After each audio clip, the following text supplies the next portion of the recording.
Thank you very much indeed. Thank you. Good afternoon, yes. And thank you so much for coming at lunchtime to my presentation. Thank you. That's really, really kind. And if I hear your stomachs gurgling, you know, I will excuse that because it is really lunchtime. Yeah, my name is Ken Wilson. The title of this talk is 10 Quotes to Make You Think. Now, I have a diary that I buy from a British newsagent called W.H. Smith every year. One of the reasons I buy the diary is the bottom of the second page is always a quite amusing quotation, okay? And it's actually some of the quotations I found in my diary that I'm going to use in my talk. Hardly any of the quotations are about education. They're not from educational gurus, but I think they resonate with things that we do in the classroom. They're quotations from famous people to help us reflect on what we do. Now, at certain points in this talk, you'll see that on the screen. Did you know? You have to have a pen and paper ready, okay? Or a screen if you're very, very sharp. So can I please see some paper? Old-fashioned technology. Paper, good. And a pen. Let me see your pens. Hold up the pen with the hand that you write. The hand that you write with. Any left-handed people? Yay! One left-handed person. Any more left-handed people? Another one over there. And good, at least three colleagues in the covert organization known as the Sinister Brotherhood. Right.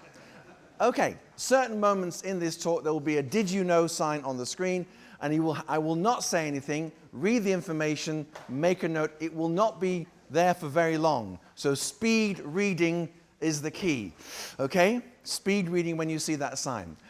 This is only the second time I've given this talk, so I am a little bit, can you give me a word to describe this guy? Nervous, okay. Does anybody here get nervous when they're teaching? Yeah? Good, good. No?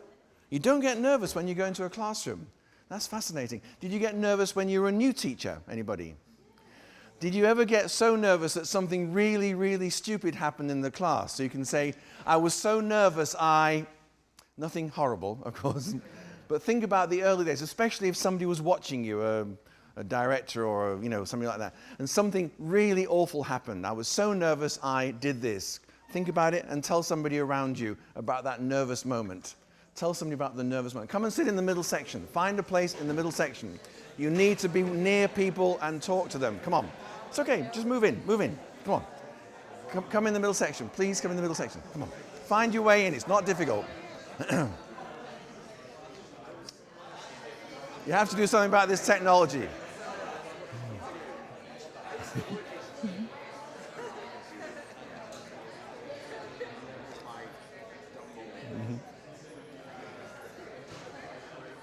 Very, very important to have a nervous moment in your early career. Okay. So, once you start thinking about quotations and words, if you Google the word and quotation, you find things like this. I'm so nervous. I've always been nervous ever since I was a kid. Nothing very special about that quote until you found it was Elvis Presley who said it. So there's some value in using the idea of quotations to make your students remember words, concepts, situations. But this talk is not about doing that. It's simply about finding some quotations to make us think about the work that we do. Okay. Oh, did you know moment? Are you ready? Who's it about? Elvis Presley.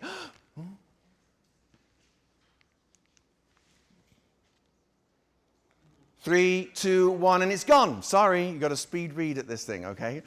You'll get another chance later on. But next time it comes up, don't try and read everything. Speed read it, make a note, because I'm going to test you at the end. You can't leave unless you get 5 out of 7. No, you can, because don't worry. Right. So, here's a quotation. It's not one of my 10 quotations, but I really like starting with this. Children now love luxury.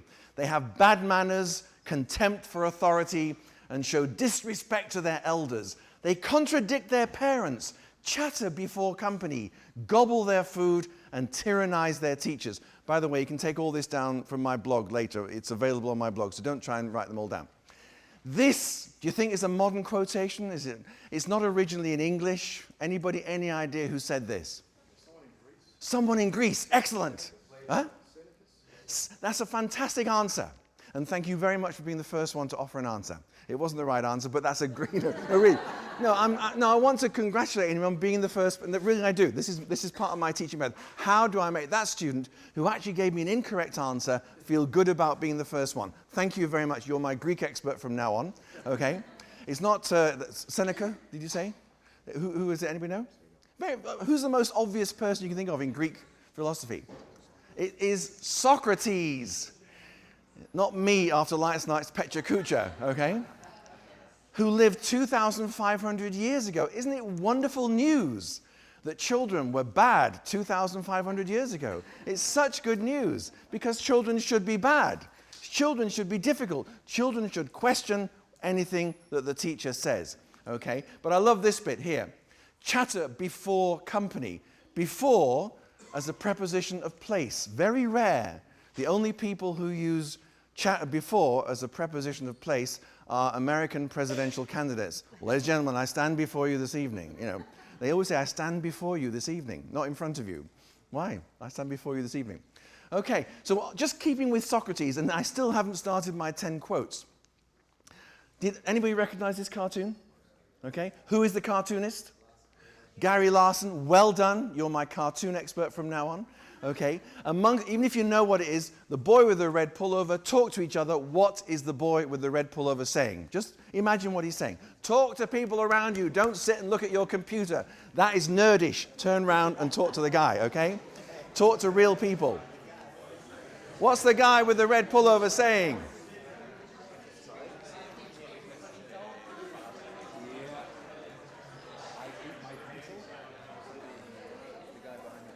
Let's see what people think he's saying. What do you think he's saying? Doesn't matter. Doesn't have to be funny. Anything. Come on. No idea is not an option. Yeah? He says, teacher, the class is finished. It's time to go. I like that. May I go to the toilet? Excellent idea. And you know what? You made everybody think about the toilet now. Okay, thank you for that. Thank you for that. Okay, anything else? And really, this is also important. If you try this with your students, particularly Korean, generally in Asian students, they think, what is the right answer? I so want to tell the teacher the right answer. And just to tell them, it really doesn't matter. It doesn't matter what the right answer is. What you say is equally important. Anybody else? Any ideas? Is this on the test? Sorry? Is this on the test? Okay. Those are lovely ideas, and if you do this with your class, tell them your ideas are equally as valuable as what Gary Larson did, because they'll go, oh, I'm completely wrong. Really, this is important so that they don't feel that sensation. If you're asking them to offer possibilities, make sure they realize it's okay, whatever they say. He's actually saying, Mr. Osborne, may I be excused? My brain is full. But I remember the first time I saw this cartoon. It's a wonderful cartoon.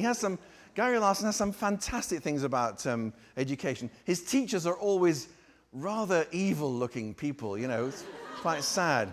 Somebody the other day said, teacher, I can't see the board because you're so fat, you know, right? That's so horrible, all right? But what this reminded me of another quotation from Socrates. I studied philosophy at university. I fell in love with Socrates at the age of 18, and I still love him. Socrates once said, oh, well, this is, because I put my thing on there, it's disappeared. You should say, I can't teach anybody anything. I can only make them think. One of my slides has disappeared. Never mind. It says, I can only make them think. I cannot teach anybody anything. I can only make them think. The greatest teacher of all time, Socrates, said, I cannot teach anybody anything. So, on to my 10 quotes to make you think. Here are the first 3 people who are going to give quotes, 3 people with long, wild white hair. Let's just check who we know who they are. Talk to people around you. Who are those 3 guys with white hair? Who are the 3 guys with white hair? And don't worry if you don't know. Just talk.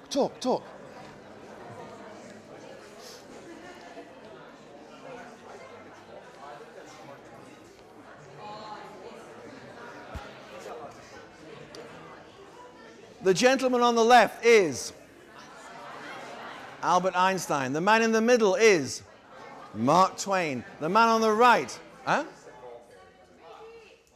well done. Very good. Well, that's very honest as well. That's one fantastic. Now, this is interesting for me because when you come to a place like this, it's the native speakers who are going to go, shout, shout, I don't care if I'm wrong. Shout, shout, I don't care if I'm wrong. And the Koreans who think, I've got to be right, because this is Ken and he'll be really angry with me if I'm... Just try and behave like the native speakers who just shout stuff out, even when it's completely stupid. Okay, no, not that anybody's done that. Just Koreans take a leaf out of the native speakers' books who are just shouting stuff out which may or may not be right, and they don't care. That's the great thing about being a native speaker, we just don't care. And it's because of the way we were educated. I heard a story when I was in Japan last week from a teacher in a school who said one of his 16-year-old students, when he was 14, Japanese boy, went to Australia. Went to high school, was in a high school class in Australia. And the boy next to him said, teacher, I don't agree with that. And he thought, oh, how embarrassing is this? The poor Japanese, this is too embarrassing for the teacher, you know. This boy next to me has disagreed with him. And the teacher said, okay, what do you think? He said, well, I think this. That's pretty interesting. Okay. And the Japanese went, how did that happen? You know, the teacher didn't lose face. That's amazing. So after a year, of course, he was doing it himself. Teacher, I don't agree. Don't you? Well, you tell me what you think. He went back to Japan and stopped doing that. You see, that's quite sad. If we can just, it's wonderful that Korean students are respectful, Asian students generally are very respectful of the teacher, but tell them to not be so respectful. Occasionally they may be right and you're wrong, or you can have a discussion. Anyway, the third man is indeed Samuel Johnson, the man who, well, more about him later on. But here are the quotations, first from Albert Einstein, the greatest, for me, scientist of the 20th century, the man I understood the best anyway, because he would say things, as I said in my Pecha Kucha last night, you know, an egg which boils in 4 minutes will boil in 3 minutes if the kitchen is moving fast enough. Who knows what that means, but it's great, I love it. Kind of thing you remember. And he said imagination is more important than knowledge. In classroom terms, what this means to my ear is in your class, you know who are the best at English, who are the okay at English, and who are the real hopeless cases. And they know as well. When they walk in the classroom, they know exactly where they are in what we call the pecking order. Now, if you just constantly test them, try things out with their English knowledge, it'll remain the same. But if occasionally you use an imaginative activity, an activity where they simply have to use their imagination and they can say anything they want to move a story forward, for example, then the other ones will feel there's a rebalancing. The other ones will feel they have a place. Because it's often the very, very kind of, you know, the ones who can draw, the ones who can act, the ones who can sing, who are not very good at English. Okay, and here's something I found actually from an educational source. You might know who this is. It isn't about how smart you are, it's about how you are smart. That's a little ancillary one, which I heard yesterday, and I thought I'll put this in. This is, anybody know who said this? It's Howard Gardner. If you don't know about Howard Gardner and the theory of multiple intelligences, which most people think is rubbish, but I think is really good, check out Howard Gardner and how incorporating Gardner techniques in the classroom would stop the kids who can write well always being top in the tests. It isn't about how smart you are, it's about how you are smart. What kind of intelligence do you have? Do you have an interpersonal intelligence or linguistic intelligence or musical intelligence? Okay, and I can't resist Einstein quotes. Everyone is a genius, but if you judge a fish on its ability to climb a tree, it will live its whole life believing that it's stupid. I mean, it's lovely, just encapsulating that we're all different, our students are different, and it's impossible to teach every student individually, but try and remember that some students will respond better to different things, like music, for example. Oh, did you know moment, get your pen ready, some information about Einstein. Are you ready? Here it is. 3, 2, 1, and it's gone. Oh, dear. You're getting better, though. You're getting better. I saw people writing much faster that time. We will come back to those quotes. Mark Twain. I love this man. I love this man. And this is not the quote I want to give, but I just love this quote. When I was a boy of 14, my father was so ignorant, I could hardly stand to have him around. But when I got to be 21, I was astonished how much the old man had learned in 7 years. Isn't that a magical quote? Magical quote. And that isn't the one I want to use, but that just I think is fantastic. So here's my quote about schooling from Mark Twain. I never let my schooling interfere with my education. What does he mean by that? Well, you can imagine the time he was at school that education was delivered. You know, people stood at the front and they gave you information and you wrote it down, you remembered it, and you regurgitated it. This continued well into the 20th century, in fact. But I can imagine Mark Twain, who was obviously quite a character, saying, I don't understand this. And the teacher saying, shut up and listen.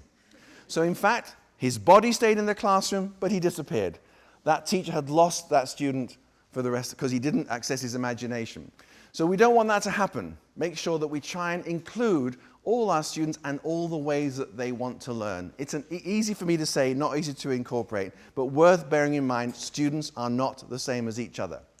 Oh, did you know moment? And this one's a 2-page one about Mark Twain. Dun, dun, dun, dun, dun, dun, dun, dun, dun. This is difficult. 3, 2, 1. And here's the second page. This is incredible, this bit. Oh. Ah, scary moment, scary. 3, 2, 1, and it's gone. That's bizarre. Right. And come on, stop. You've given up writing down, some of you. Don't give up so easily, okay? Keep fighting. Right, Samuel Johnson, as this next quote will tell you. Samuel Johnson was an extraordinary man who, we have a wonderful expression, to bestride like a colossus. We don't use it very often, but we can use it about him. He bestrode the literary scene in London like a colossus. He was easily the biggest figure on the literary scene. And he got more and more and more annoyed about the use of the English language and what people call dictionaries. His famous example was, I found a dictionary definition of the word horse. Horse. The definition was an animal well known to man. An animal. So he decided to write the Dictionary of the English Language, which was in 2 volumes, the original, and they're this big, right? Imagine the 17th century, that big. But when he told his friends in the coffee houses of London that he was going to do this, they all said, you're completely mad. It's an impossible thing to do. He said, I will do it in 7 years. It took him 31 years, in fact, okay? But he said, nothing will ever be attempted if all possible objections must first be overcome. And for you at this conference, the importance of this quotation is this. You'll go to a workshop. You'll see an idea. You'll think, that was very nice, but not in my class, okay? At some point, don't think that way, okay? Do it. Do it in your class. You know the quotation, if at first you don't succeed. Right, does anyone know where this came from, where it first appeared? Of course you don't. I had to look for it. I had to look it up in a novel called The Children of the New Forest by Frederick Knight, written in 1847. If at first you don't succeed, and try is good. Try things 3 times with your students before you say, this doesn't work with my class. Don't be like this guy who says, if at first you don't succeed, what does his say? Stop trying. Right. So remember, just if you see something in a workshop at this conference and you think, not for my class, just try it. It might just work. Okay. Now, the next 3 people. Who are these people? Very easy for you to work out. Just talk to each other, make sure you all agree who they are. Mm-hmm.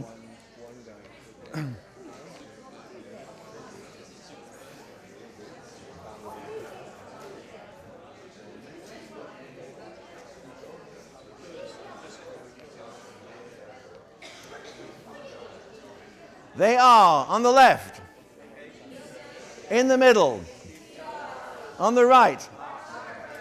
Right. What a weird guy he is. Goodness me. Right.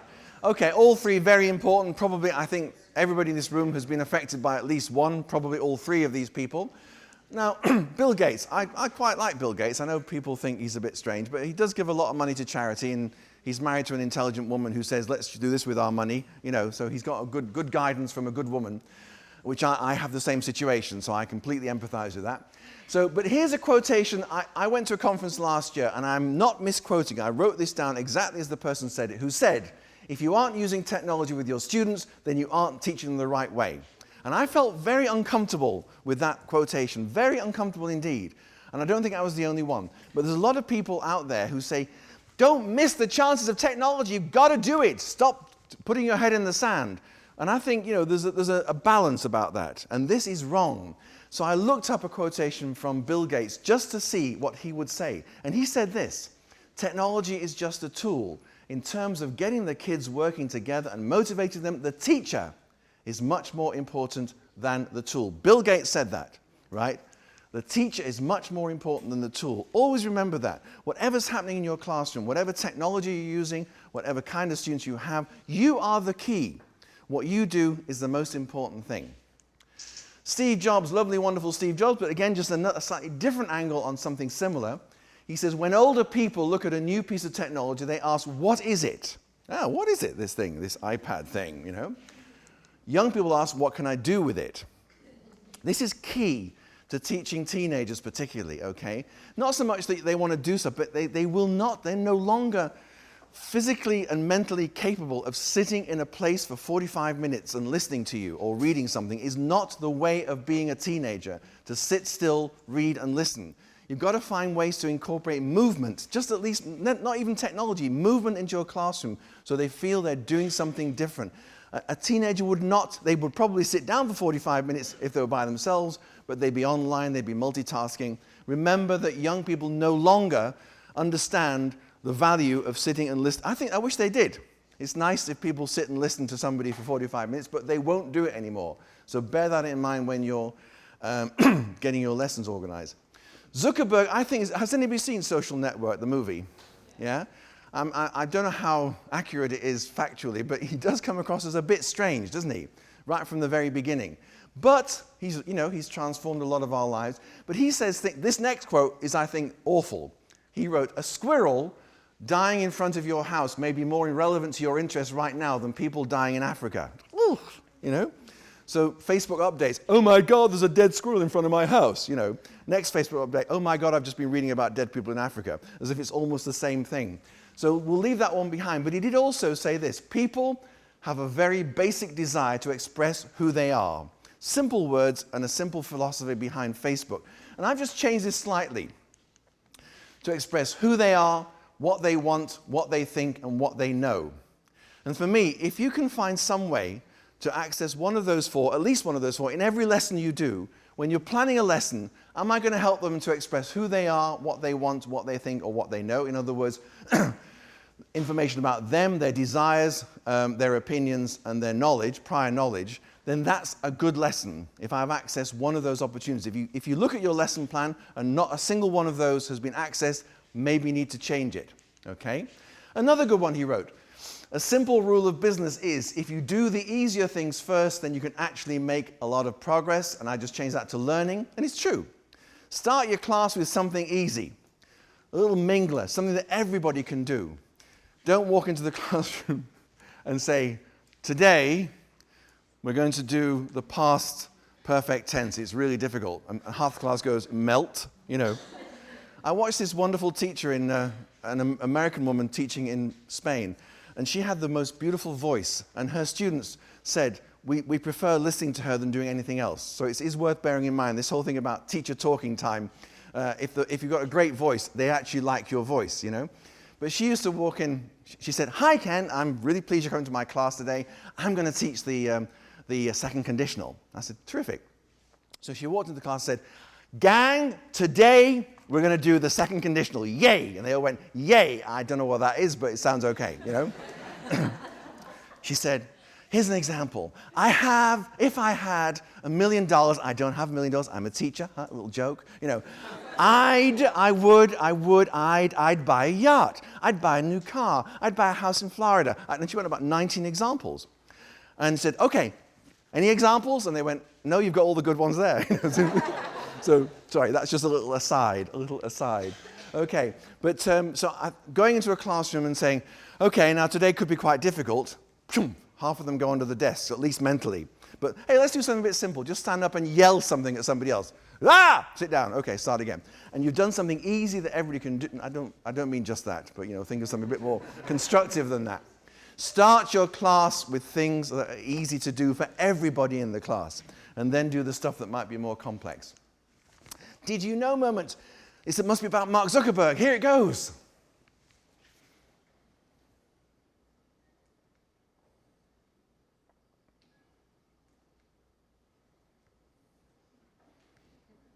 Three, two, one, and it's gone. That's a weird one. Some of you have given up on the notes. It's interesting. The Japanese were going crazy with this one, making sure they got every last word down. So I'll remember that next time I come here. Right. Oh, what have I not had so far? Quotes from women. So let's have some quotes from women. Here are the three women who I'm going to quote. You may not know any of them, but try and work out with each other who they are, or if you don't know who they are, who they might be. What kind of person might they be?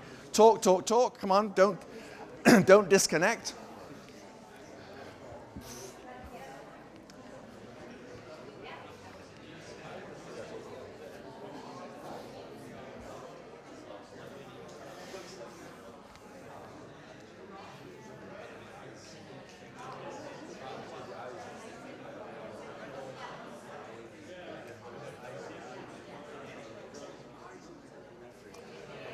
Who is the woman on the left? That's who? Oprah Winfrey. What a fantastic idea. No, it's not. But I mean, it's a great idea. And thank you so much for that offer. It is not Oprah Winfrey. Good try. Anybody else got any ideas? Who? You'll have to tell me who she is. Oh, right. No, that's another. I don't even know who that person. I shall look up that person on Google. Who? Sorry? Winnie Nelson. Winnie Nelson, who is Willie Nelson's black sister. Right, okay. No, it's not Winnie Mandela. No, it's not. But you're getting more or less. Yes, well done. Did you hear what she said? Well, why are you looking at me? She's the one who knows. Turn around and ask her. Maya Angelou. Find out who she is. Author, an American author, human rights activist, friend of John F. Kennedy, friend of Obama. Who's the woman in the middle? Marlene Dietrich is a great answer, but it's not the right answer. Grace Kelly. It does look a bit like Grace Kelly. Don't worry about being wrong. She's going, it's wrong! Ow! It doesn't matter. It's not Grace Kelly. You're right. She does look a bit earlier than Grace Kelly. Greta Garbo. Fantastic answer, but this time you're wrong. But it doesn't matter. Huh? Eva Peron. That's a great answer. Yeah, she does look a bit like Eva Peron. Rita Hayworth. Excellent answer. Also wrong. But it doesn't matter. You need to find out about this woman. Her name is Tallulah Bankhead. She's absolutely amazing silent movie actor. I can't say silent movie actor. It doesn't quite sound right for a woman, does it? If it's a woman and it's a silent movie, the collocation seems correct for actress, although I don't like the word actress at all. But she's a silent movie performer. And on the right, thank goodness we know who Marilyn Monroe is. I love that photograph. I think it's a nice photograph of Marilyn Monroe. Nice. Okay, Maya Angelou. You need to read this woman. She's fantastic. Okay, and she wrote something I think every teacher should try and remember in their heart when they're teaching. I've learned that people may forget what you said. They may forget what you did, but they will never forget how you made them feel. Now, as teachers, we kind of earn, not enough money. We work very hard. We get very tired. And some of our students are much better off than we are to start with because they come from richer families. And you kind of sometimes go, you're a rich kid who's 17 and you're in my class. Oh, stop now. I don't care what your background is. I want you to feel enriched by the experience of being in my classroom. I enjoy teaching. I enjoy the enthusiasm that you show for me for stuff. Try and be the teacher that people remember. I did a talk at my old boys' dinner. I went to a grammar school near Manchester, and they invited me back this year to talk to the old boys, and some of them are very old. The grammar school opened in about 1931. It closed in 1975. The youngest old boy is 55, right? The oldest that night was about 95. And so I thought, well, I know about teaching, so I'll simplify what I think about teaching. I said, you can divide teachers into three types. The ones that you remember because they inspired you, and I gave an example of a history teacher, and the ones between 55 and 70, oh yeah, way, they were very happy. They were all drunk by the time I spoke to them as well, I should tell you that. Completely drunk. And so it was like talking, it was really hard. I've never talked to all men before anyway, and certainly not men who were all drunk, because they'd had 2 or 3 bottles of wine before I started speaking. And then I said, and the second type are the ones who made you frightened. They went, ooh, we agree with that. I said, there was a music teacher who I'm not going to name, and somebody said, Stapleton, immediately. They knew who I was talking about. 50 years later, for some of them, after this man had made their life a hell, they remembered him. And after my talk, they were saying, that man was a psychopath. He should never have been allowed in the classroom. It came back. The things that those, and unfortunately, there are very few teachers like that around anymore. But the third category are the ones you don't remember. You know? Do you remember that guy? No, don't remember at all. Please try not to be the teacher they don't remember. Okay? There's nothing worse than being the teacher they don't remember. Tallulah Bankhead, who I love with a passion. Just go on YouTube and find, she's just, Marlene Dietrich is great, you know, and Greta Garbo, but she's magic. She's magic in these films that she's in. And she once said, if I had to live my life again, I'd make the same mistakes, only sooner. Which I think is a really lovely quotation. And I want to draw attention to the whole thing about mistakes. Here we are in Asia where your students are more worried about mistakes than you are, hopefully. You know, and they go, oh, sorry, I made a mistake. Don't worry, just tell me what you want to tell me and we'll worry about it later. You know, there's this, you have to jump over this worry that Asian students everywhere have about making mistakes and not saying things because they're worried about making a mistake. I want to give you an example. This is my grandson, Senan. He's 4 years old. He's half Irish. He showed me how to do this on my iPad. He said, look, we can do something with this photograph. Watch. Blah, blah, blah, blah. And there was this picture. 4 years old. He's already using an iPad. Okay. Now, he is half Irish. Anybody here Irish? Yeah, the Irish know how to talk. This kid knows how to talk. The hind legs off a donkey, as we say, at the age of 4. He never stops talking. And he loves going home to Ireland. He's a big, big family in Ireland. And the other day, he'd been to Ireland. And I said, what did you do in Ireland? He has a cousin that he loves called Niamh. Niamh is his cousin. He said, I go to Niamh's house and I meet her friend and I speak to her. And his father keeps saying, it's not gold, it's went. It's went. His Irish father gets very annoyed with him. And Senan completely ignores him, I'm so pleased to say, because Senan wants to tell you the stuff. Now, he's a small child. Small children are allowed to do that. But as they get older, we knock this stuff out of them. They want to tell you a story. People think, I can't do that because I don't know the past tense of, you know, whatever. But look what he's done.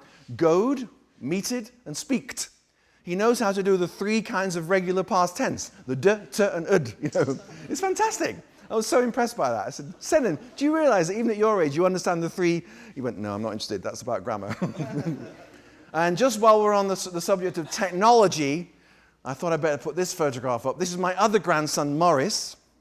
This photograph was taken with his mother's iPhone after he had thrown it down the toilet. Okay, technology. The whole thing about, in Korea, in 2015, you are supposed to be paper-free, right?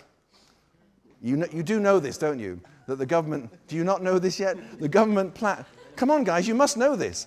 The government, now you're kidding me now, right? The government plan is for paper-free, maybe not in private language schools, but in state school, paper-free education from 2015. Are you not aware of that? It's a government policy, don't you know that? Here in Korea? Go read it, Google Korea paper-free education 2015, go and Google it. Not now, okay?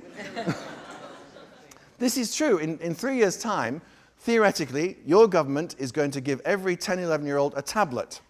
And they're going to use that tablet, and everything that they access, there'll be no paper, no books, everything will be clouded in, clouded out, okay? So what happens when the little brother throws the iPad down the toilet? That's the question that you have to ask the government. Is there a backup plan to give somebody another iPad? Marilyn Monroe. I love this woman. She died on my birthday. And not my first birthday. But now, this one says, if you can make a girl laugh, you can make her do anything.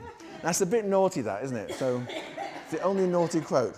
So I'm going to change it to, if you can make your students laugh, you can make them do anything, okay? So just for one moment, can I ask you to all stand up? Can you all stand up? And we're going to do something called wrong name introductions. Now, just look at this, this conversation here.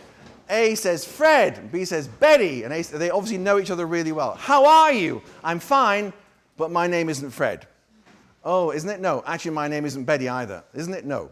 So you see the situation. But the point is you have to start really big. Don't use the names Fred and Betty, especially if you're turning to somebody who's the wrong wrong gender, but just turn to somebody and shout a name really loudly. Shout a name really loudly back. Say, how are you?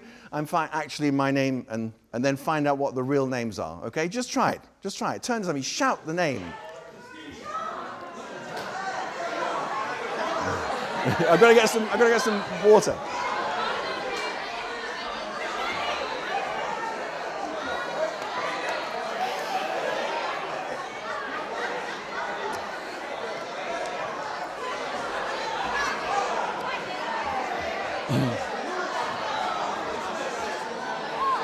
And then turn to somebody else, now to somebody else. Do it with somebody else. John.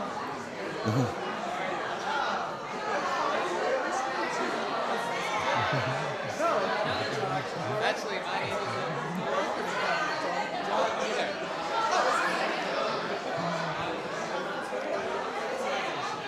Thank you. Take a seat.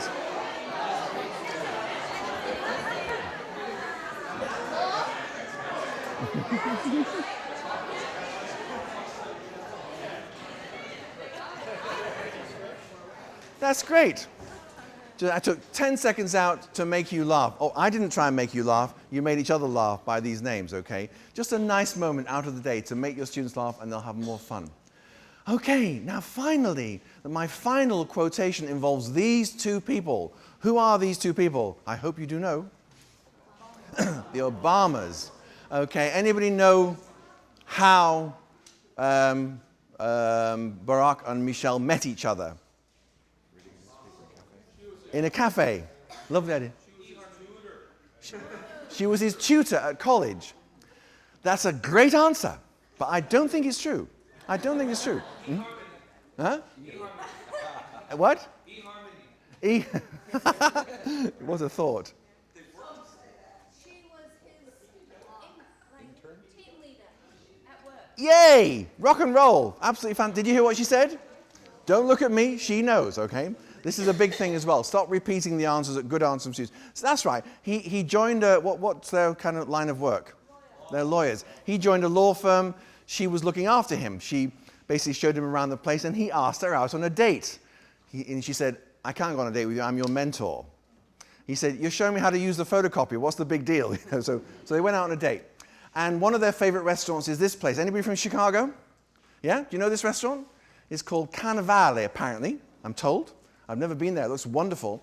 And it's one of their favorite dates was there, and they go back as often as they can for a quiet, intimate evening surrounded by 120 guys with machine guns looking after them. You know, I mean, as intimate as a president and his wife can be.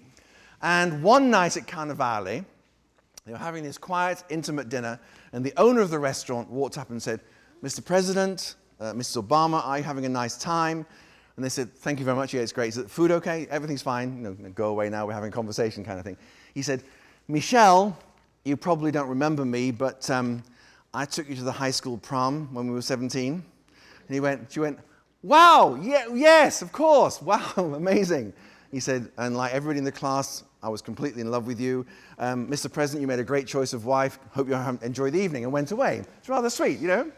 And so Barack Obama said to her, imagine if you'd married him, you'd be the owner of this really excellent restaurant. And what did she reply? No, if I'd married him, he would be President of the United States. Isn't that wonderful? Very bright lady. And what's that about in terms of classrooms? I just think, you know, we have a lesson that's ambitions. You know, I'd like to do this. And the students tend to, from students I've watched in classes that I've observed in my own class in the old days, they don't take it terribly seriously. They don't think, they're just filling in making sure they get the language right. Really go deeply into what your students really want to do. Let them share with the rest of their class, because they're probably friends, things that they really want to do, secret ambitions, you know, even if they sound crazy. Because once they've shared them with people, they're really, really happy. Okay, and they become better friends with them. So finally, it's like going back to the Greeks again. Do not train children to learn by force or harshness, but direct them to learn by what amuses their minds, so that you will be able to discover the peculiar genius of each one. That's Plato, who of course was Socrates' scribe, really. He wrote down all of Socrates' thoughts so that you'll be able to discover the peculiar genius of each one. Again, it's people like me saying to you, try and work out what your students are good at. But the more you find out about them, the more you let them express who they are, the more they become part of a team, and it makes it nice for you too. Being a teacher of a class who feel, listened to, it makes it a nice place for the teacher to be as well. Almost finished. Oh, back to the did you know moments. What was the did you know thing about Elvis Presley? Who remembers? Tell me again. He was 8, I think, or 11. He wanted to buy a rifle. He wanted to buy a rifle. His mum convinced him to buy a guitar. Did you all hear that? Mm-hmm. Where are you from? You from near me somewhere? Yeah. Wigan. You're from Wigan. Somebody has to come from Wigan, don't they? Yeah, right. Excellent. Wonderful place. A great place to come from, a rotten place to go back to, as they say. No, I love Wigan. I've got friends in Wigan. Love it. It's better than Salford, I'll tell you, anywhere but Salford. Right, okay, that was it. He wanted to buy a guitar. He wanted to buy a rifle, but thankfully his mother persuaded him to buy a guitar. What was it about Einstein? Nobody knows his last words. That's right, because... That is so sad, isn't it? Einstein saying something really profound.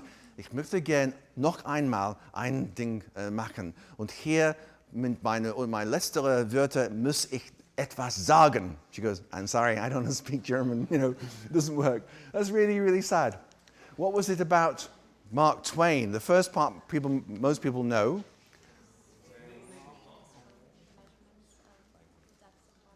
He was what? Oh, yes. So Mark Twain is about, the name Mark Twain is about the depth of what. What was the second part?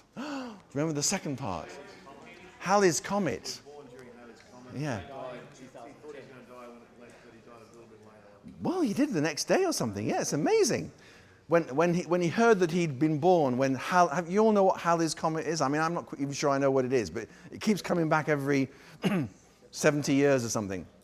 He was born while the comet was passing through the sky.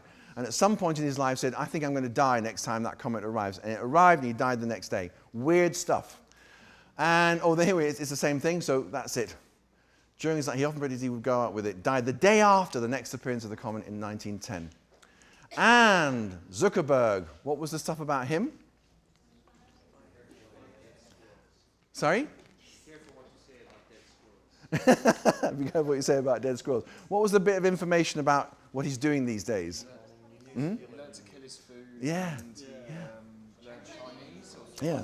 He decided to do just one thing. He's a bit obsessive, isn't he? A bit obsessive as a person. He decided to do just one thing for a year. The first year he learned Chinese. The second year he learned how to kill his own food. And you go, oh, how awful. Actually, it's hypocritical not to, really, isn't it? We go into a restaurant, we order meat, and we don't worry about it. We think, what a weird guy, he wants to kill his own food. Right, that's the end of Did You Know? So really, finally, if you want to access the PowerPoint from this talk, you go to my blog, which is either kenwilsonelt@wordpress.com, or just type in Ken Wilson's blog. And in the right-hand column, underneath where it says, welcome to my blog, it'll come back again, don't worry. You'll see this, which is free downloads. There's all kinds of stuff in there, short stories, my sketches from my theatre days, audio links to songs that I wrote for English teaching, talk peer points, that's the one. You click on that one, and there it is, Korea, 10 quotes. You see, you could have stayed in bed and just downloaded it from the internet. Right, so really, absolutely finally, here's a little message to take away. That your comfort zone, sometimes just move out of your comfort zone and really, really magical things will happen. That's it. Thank you very, very much for coming. Thank you.